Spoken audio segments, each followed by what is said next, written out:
Hello students, आज हम करेंगे उद्योग का दीर्घकालीन संतुलन और लागत के नियम।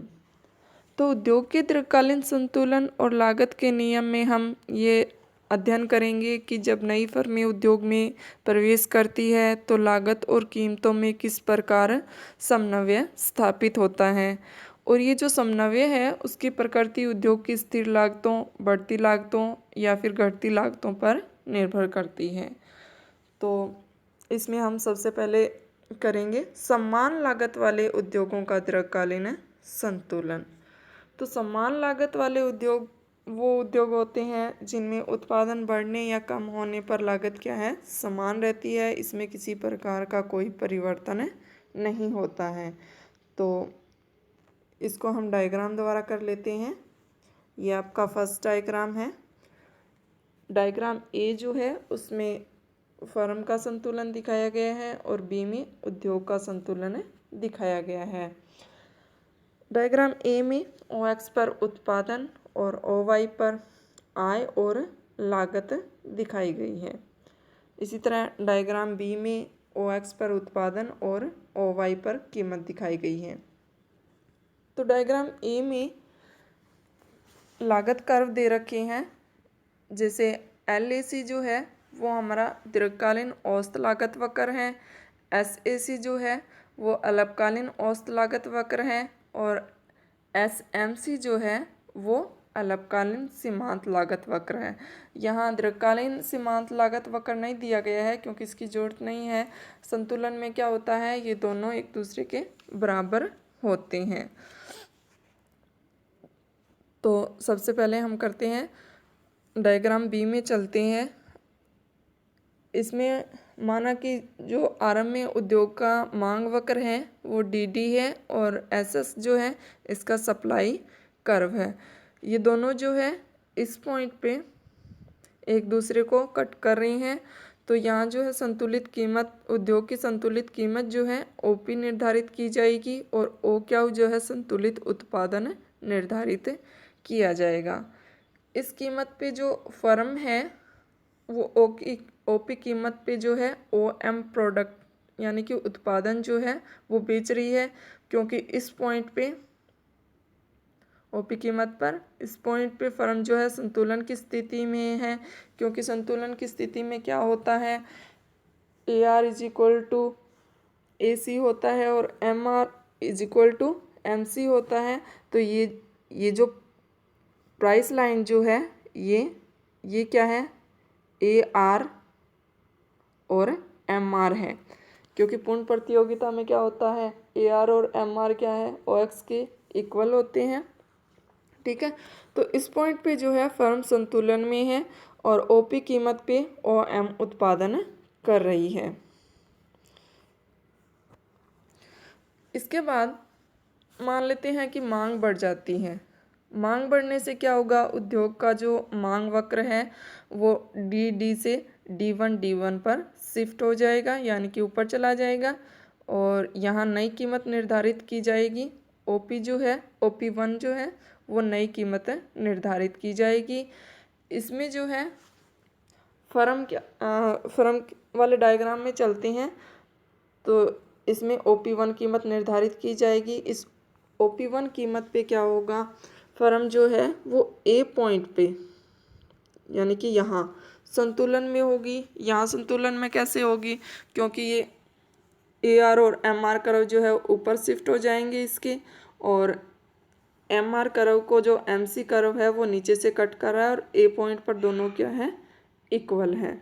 यहाँ इक्वल है इसलिए फर्म क्या है, यहाँ संतुलन में है। और फर्म का जो उत्पादन है वो OM से बढ़कर क्या हो जाएगा, ON हो जाएगा। कीमत बढ़ने से क्या है, फर्म अपना उत्पादन बढ़ा देगी। ठीक है, तो इसी तरह इंडस्ट्री का उत्पादन भी क्या है, बढ़कर OQ से OQ1 हो जाएगा। तो ON उत्पादन पर फर्म को जो है AB, यहाँ A है और ये नीचे क्या है, B है। तो AB के बराबर जो है असामान्य लाभ प्राप्त हो रहे हैं। तो अब एक फर्म को उद्योग में असामान्य लाभ प्राप्त हो रहे हैं तो दीर्घकाल में क्या होगा, नई फर्में उद्योग में प्रवेश करेगी। नई फर्मों के उद्योग में प्रवेश करने से क्या होगा, सप्लाई बढ़ जाएगी। सप्लाई बढ़ने से क्या होगा, सप्लाई कर्व जो है नीचे की तरफ SS से S1 पर शिफ्ट हो जाएगा।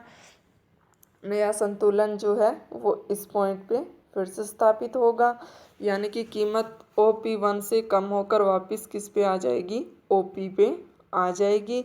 और उद्योग का जो उत्पादन है वो OQ1 से बढ़कर क्या हो जाएगा, OQ2 हो जाएगा। और फर्म को जो असामान्य लाभ मिल रहे थे वो समाप्त हो जाएंगे, क्योंकि नई फर्मों के प्रवेश करने से क्या होगा, उत्पादन बढ़ जाएगा और सभी को क्या है, सामान्य लाभ प्राप्त होंगे। तो स्थिर लागत वाले उद्योग में नई फर्मों के प्रवेश से साधनों की बाजार कीमत जो है वो इतनी नहीं बढ़ पाती कि जिसके कारण वस्तुओं की क्या है, कीमतें बढ़ जाए।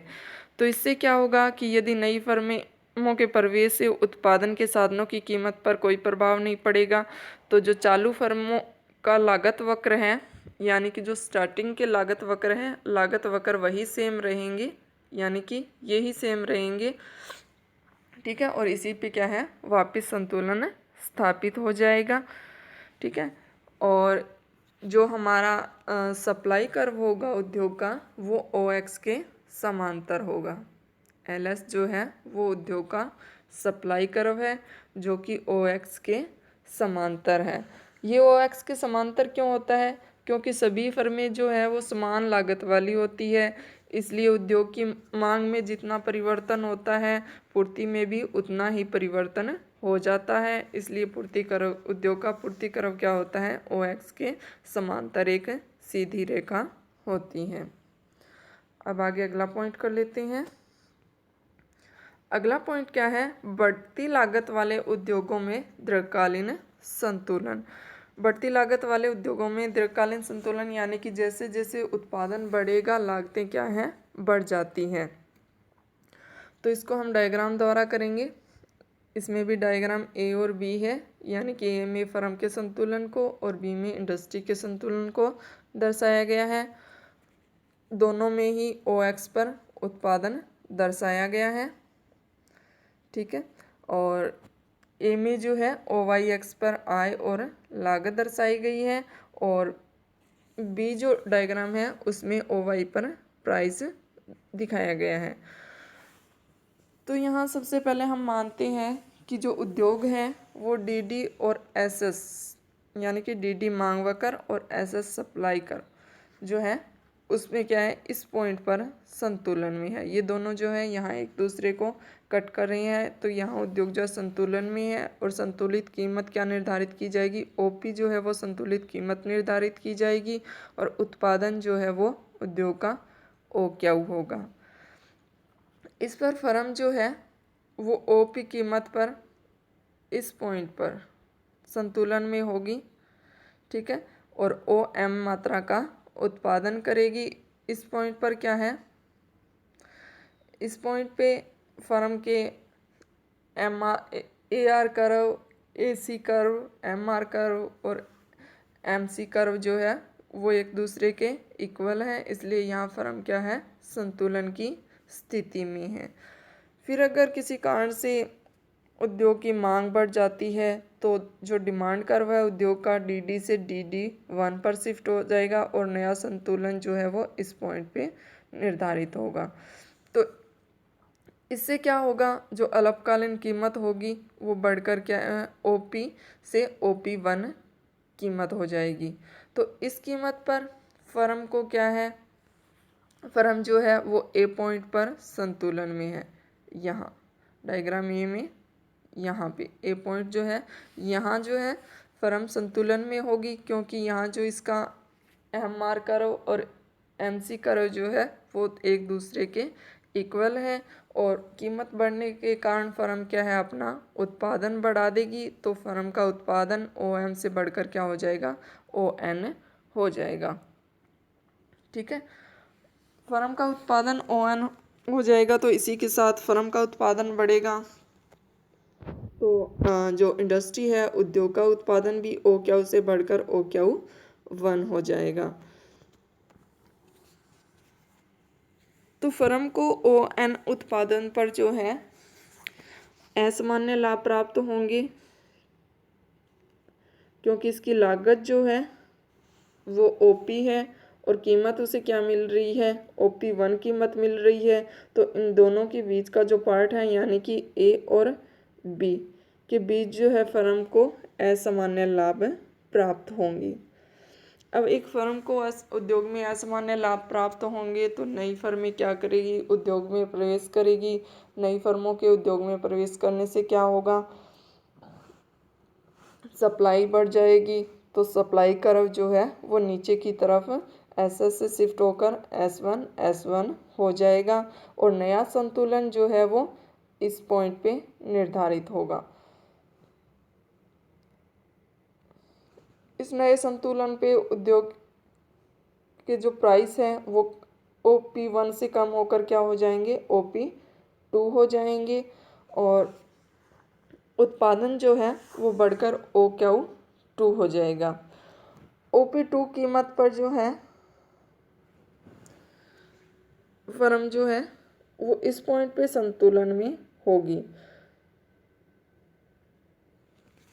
क्योंकि उत्पादन बढ़ने के साथ क्या है, फर्मों की लागतें बढ़ जाती है। लागत बढ़ने के कारण जो लागत कर्व है वो ऊपर की तरफ शिफ्ट हो जाएंगे यहाँ, यानी कि LAC से LAC1 हो जाएगा, SAC से SAC1 हो जाएगा और SMC से SMC1 हो जाएगा। सारे कर्व जो है यहाँ संतुलन में होंगे और लागत बढ़ने के कारण फर्म की जो का उत्पादन है वो ON से कम होकर क्या हो जाएगा, OR हो जाएगा और कीमत जो है पहले से कम होकर OP2 हो जाएगी और फर्म जो है इस पॉइंट पे संतुलन में होगी। ठीक है। और जो इंडस्ट्री का सप्लाई कर्व है वो LS ऊपर से नीचे से ऊपर की तरफ ढलान वाला होगा। ये ऐसे क्यों होता है, क्योंकि जो लागत कम होने लागत बढ़ने के कारण क्या होता है, ये ऊपर की तरफ वो होता है कि जैसे जैसे उत्पादन बढ़ेगा लागतें बढ़ती जाएगी। जैसे जैसे हम उत्पादन अधिक करेंगे तो उसकी लागतें भी हमारी बढ़ती जाएगी। ठीक है, फिर अगला पॉइंट कर लेते हैं। अगला पॉइंट है हमारा घटती लागत वाले उद्योग में दीर्घकालीन संतुलन। तो घटती लागत वाले उद्योग में दीर्घकालीन संतुलन को हम इस डायग्राम द्वारा कर लेते हैं।